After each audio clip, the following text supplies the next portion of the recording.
எல்லோருக்கும் வணக்கம். கடவுளே இந்த சந்தோஷத்தை அனுபவிக்கிறதா வேண்டாமா அப்படின்னு தெரியலையே. ஒரு பக்கம் என்னடான்னா நிஃப்டி இன்னைக்கு 205 பாயிண்ட் ஏறி இருக்கு. இன்னொரு பக்கம் என்னடான்னா நிஃப்டி ஒன் டே சார்ட்டில் 10 டேஸ் மூவிங் ஆவரேஜை தாண்டி க்ளோஸ் ஆகிருக்கு. இதுக்கு முன்னாடி கடைசியாக எப்போ அப்படி நடந்ததுன்னா ஜனவரி 1-2 சமயத்தில் 10 டேஸ் மூவிங் ஆவரேஜுக்கு மேலே ஒரே ஒரு கேண்டில் க்ரீன் வச்சுருந்தான். அதுக்கு முன்னாடி போனோம்னா டிசம்பர் ஸ்டார்டிங்கே போகணும். ஆக கிட்டத்தட்ட 2 மாதங்கள் கழித்து ஒரு நல்ல ப்ளஸ் அப்படின்ற மாதிரி வந்து க்ளோஸ் ஆகிருக்கான்.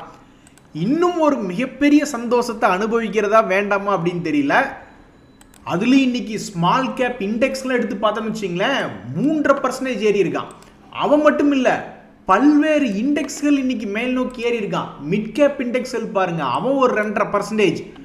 மைக்ரோ கேப் இண்டெக்ஸ் அப்படின்ற மாதிரி நம்ம போய் எடுத்து பார்த்தோம்னு வச்சுங்க, அவனும் 3.5% ஏறி இருக்கான். பொதுவாக இந்த ஸ்மால் கேப் மைக்ரோ கேப் இண்டெக்ஸுகள் கீழிருந்து இப்படி 3%, 4% ஏறுறாங்க அப்படின்னா அதுக்கு ஒரு அர்த்தம் தான், ஏதாவது ஹெவியாக ஷார்ட் கவரிங் வருதா அப்படின்றது ஒரு அர்த்தம். அதே மாதிரி பல பேருடைய போர்ட்ஃபோலியோவை முடிச்சு விட்டது இது போன்ற ஸ்மால் கேப் இண்டிசஸ்கள், அதில் உள்ள சில ஷேர்கள், அதே மாதிரி மைக்ரோ கேப்பில் இருக்கக்கூடிய சில ஷேர்கள்.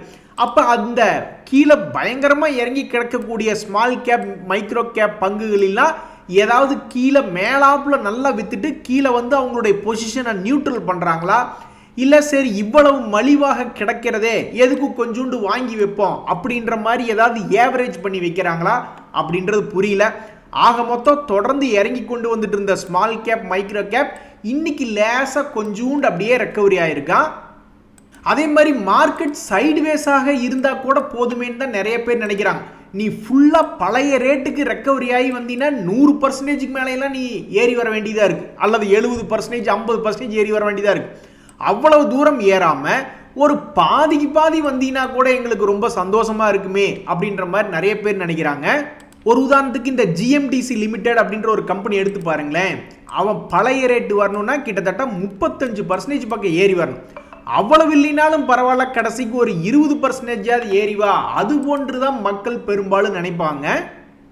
நண்பர்களே, நாளைக்கு வரக்கூடிய அமெரிக்காவினுடைய செய்தி நம்மளுக்கு நாளைக்கு வந்து சேரும். யூஎஸ் ஃபெட்டினுடைய இன்ட்ரெஸ்ட் ரேட் வந்து ஹைக் பண்ணாங்களா, அல்லது கீழே குறைச்சிருக்காங்களா, இல்லை ஃப்ளாட்டாக இருக்கா அப்படின்ட்டு அந்த செய்தி வந்து கோல்டினுடைய ப்ரைஸையும் தாக்கப்படுத்தும். ஆக்சுவலாக அமெரிக்காவினுடைய பிரச்சனையினால ஷேர் மார்க்கெட்டுகளும் இறங்குச்சு, கோல்டுகளும் இறங்குச்சு.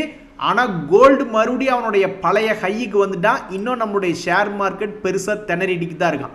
இப்போ இந்த சமயத்தில் வந்து மறுபடியும் யூஎஸ் ஃபெட்டினுடைய ரேட் சம்பந்தப்பட்ட செய்தி வர்றதுனால கோல்டை மறுபடியும் இன்னும் உயர்த்தி விடுமா, அல்லது கோல்டை கீழே இறக்கி விடுமா அப்படின்றத பொறுத்து இருந்து தான் பார்க்கணும்.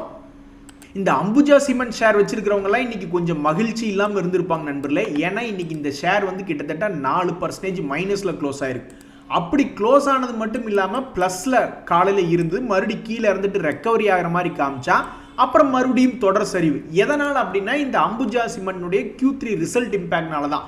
அப்படி அந்த ரிசல்ட்டை பார்த்தீங்கன்னா உண்மையிலேயே நீங்கள் வந்து பரவாயில்லையே நல்ல பையன் தானே அப்படின்ற மாதிரி நீங்கள் நினைப்பீங்க. அவனுடைய டிசம்பர் குவார்ட்டர்லி ரிசல்ட் சேல்ஸ் ஆகட்டும், அவனுடைய லாபம் ஆகட்டும், எப்படி ஏசிசி ஷேருக்கு வந்து ஒரு நல்ல ரிசல்ட் வந்ததோ அதே மாதிரி தான் இந்த அம்புஜா சிமெண்ட்டுக்கு ரிசல்ட் நல்லபடியாக தான் வந்திருக்கு. இருந்தாலும் மார்க்கெட்டில் ஏதோ ஒரு காரணத்தினால நம்மளுக்கு என்ன விவரம் அப்படின்றது தெரியல. அந்த செய்தி நம்ம போய் பார்க்குறோம், லாஜிக் வைஸ் ஓகே இப்படி இருக்குது அப்படின்ற மாதிரி சில பேர் நினைப்பாங்க. பட் மார்க்கெட்டினுடைய ரியாக்ஷன் இன்னைக்கு என்ன அப்படின்னு பார்த்தீங்கன்னா 4% இறங்கி தான் இருக்குது. இதனால் என்ன ஆகுது அப்படின்னு பார்த்தீங்கன்னா சமீபத்தில் தான் இயர் லோ பக்கத்தில் கொஞ்சம் பிக்கப் ஆகிற மாதிரி இருந்தால் மறுபடியும் இயர் லோ பக்கத்துலேயே இன்னைக்கு வந்து நிற்கிறான்.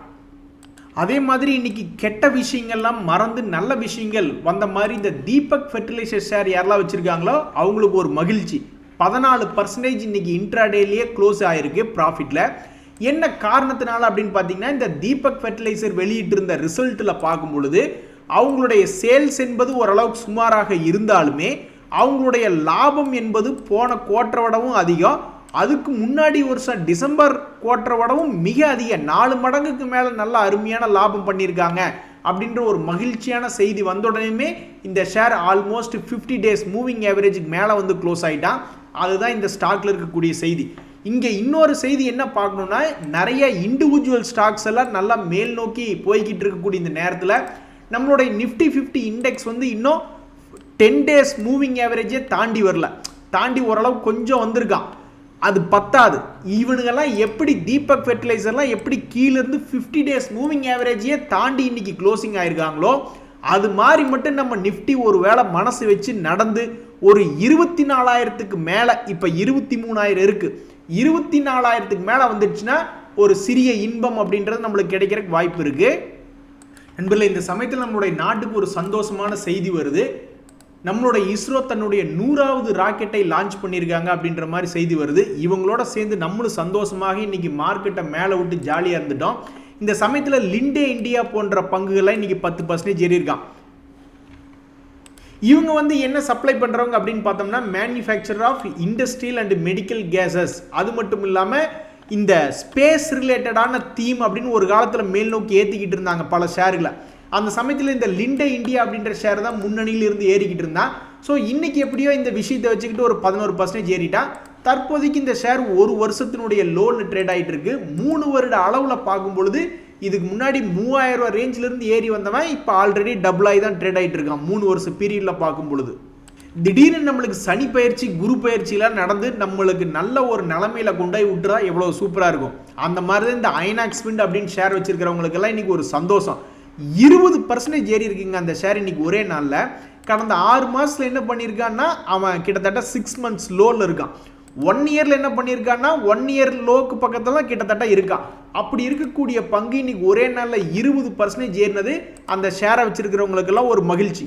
அது மட்டும் இல்லை, இந்த கிரெடிட் ஏசிசி அப்படின்ற ஷேர் சமீபத்தில் ரொம்பவுமே வால்டிலிட்டியாக இருக்கான். எப்படி ஒரு வால்டிலிட்டினா ஒரு வருஷத்தினுடைய லோனில் போய் உட்காந்துக்கிட்டு கடந்த 1 மாதமாக பார்க்கும் பொழுது ஏறுறதும் இறங்குறதும் ஏறுறதும் இறங்குறதும் ஏறுறதும் இறங்குறதும் இப்படியே இருந்தவன் இன்னைக்கு மறுபடியும் ஒரு 10% என்பது ஏறி இருக்கான். இன்னும் பல ஷேர்கள் ரிசல்ட்டுக்கு அப்புறம் இன்னைக்கு மார்க்கெட் கொஞ்சம் பாசிட்டிவ் மொமெண்டம் இருந்ததுனால அவங்களும் பாசிட்டிவ் மொமெண்டம் அப்படின்றது காட்டுறாங்க. டிவிஎஸ் மோட்டர்லாம் இன்னைக்கு ஒரு 5% ஏறி இருக்கான். சமீபத்தில் ஒரு மாதத்தினுடைய லோ பக்கத்தில் தான் இருந்தான். இன்னைக்கு ஒரே நாளில் கிட்டத்தட்ட 4% ஏறிட்டான். அதே மாதிரி 6 மந்த்ஸ் பீரியடில் பார்க்கும்பொழுது அவன் என்ன ரேட் இருந்தானோ அதே ரேட்டில் தான் இருக்கான். 6 மாதத்துக்கு முன்னாடி என்ன ரேட் இருந்தோ அதே ரேட் தான் இருக்கான். இடையில ஒரு இடம் 3000 ரூபா பக்கம்லாம் போயிட்டு வந்தான். மறுபடியும் 3000 ரூபா போகுமா இல்லையா அப்படின்றது பொறுத்திருந்து பார்த்தா தான் தெரியும்.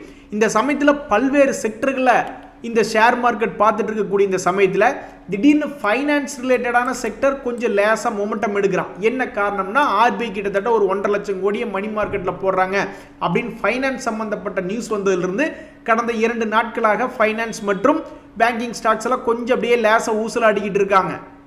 அந்த வகையில் இந்த எல்என்டி ஃபினான்ஸ் ஆகட்டும், அவனும் தன்னுடைய பழைய ரேட்டு 146 ரூபாயிலிருந்து கொஞ்சம் மேல் நோக்கி ஏறி ஒரு 200 ரூபா பக்கத்தில் வந்தாலும் மகிழ்ச்சியாக இருக்கும். அதே மாதிரி இந்த எல்ஐசி ஹவுசிங் ஃபினான்ஸும் இப்போ அவன் 800 ரூபாய் ரேஞ்சிலேருந்து இறங்கி அவனும் அல்லாடிட்டு இருக்கான். அவன் ஏதாவது கொஞ்சம் ரெக்கவரி ஆச்சுனாலும் அந்த ஷேர் வச்சிருக்கிறவங்களுக்கு ஒரு மகிழ்ச்சி என்பது வரும். அதே மாதிரி தான் இந்த மஹிந்திரா அண்ட் மஹிந்திரா ஃபினான்ஸ் அப்பப்போ ஏதாவது ஒரு சப்போர்ட் கிடைச்சுன்னா இடையில மார்க்கெட் நல்லா இருந்தப்போ ஏறிக்கிட்டு தான் இருந்தான். இப்போ 2025 அதே மாதிரி ஏதாவது ஒரு மார்க்கெட் நல்லா இருக்கும் அப்படின்ற மாதிரி நினச்சிக்கிட்டு ஏறுவானா இல்லையா அப்படின்றது பொறுத்து இருந்தால் பார்க்கணும். ஸோ இப்போதைக்கு இந்த ஃபைனான்ஸ் ரிலேட்டடான பங்குகள்லாம் ரொம்ப கீழே இருந்தால் சமீபத்தினுடைய ஆர்பிஐ நிகழ்ச்சிக்கு அப்புறம் லேசாக கொஞ்சம் ஃபோக்கஸில் வந்திருக்கு. இன்றைய தகவல் அனைத்து உங்களுக்கு உதவியாக இருந்ததுன்னா எனக்கும் மகிழ்ச்சி தான். ரொம்ப நன்றி, வணக்கம்.